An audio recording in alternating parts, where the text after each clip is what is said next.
বন্ধুরা, আমার নাম রিয়া। আমি আজকে একটা এমন রিমোট পাই যেটা দিয়ে মানুষের মনের আসল কথা জানতে পারে। চলো বাটনটা টিপে দেখি। রিয়া, তুমি কি আমার গার্লফ্রেন্ড হবে? আরে এই ছিল তো একটা ধোকাবাজ। না, আমি তোমার গার্লফ্রেন্ড হব না। অন্ধ নাকি? মাফ করবেন। আরে এই ভিখারি তো আসলে একজন বড় কোম্পানির মালিক। যদি এর সাথে আমি বন্ধুত্ব করি, যখন এর স্মৃতিশক্তি ফিরে আসবে তখন আমিও ধনী হয়ে যাব। তোমার খিদা লাগছে না? এটা খেয়ে নাও। আমি সব ধরনের চেষ্টা করি যাতে নীলার স্মৃতিশক্তি আবার ফিরে আসে। এরই মধ্যে আমাদের খুব ভালো বন্ধুত্ব হয়ে যায়। তুমি কি একে চেনো? না।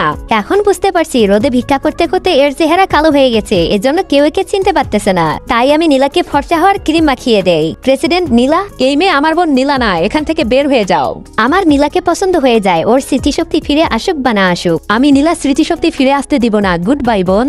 এতদিন থেকে আমার বোন নিখোঁজ, এখন আমাদের কোম্পানির নতুন মালিক বানাতে হবে, আর ওটা আমি। আরে বোন, তুমি কার অ্যাক্সিডেন্ট থেকে বেঁচে গেলা কিভাবে? আমি নীলাকে বাঁচিয়েছি, কিন্তু আমি ওর স্মৃতিশক্তি ফিরে আসার আশা ছেড়ে দিছিলাম। তখনই হঠাৎ করে ও মাথায় আঘাত পায়। রিয়া, আমার সব মনে পড়ছে। আমার সব কিছু মনে পড়ে যায়, আর এটাও যে এর আগের বারও তুমিই আমার অ্যাক্সিডেন্ট করাইছিলা।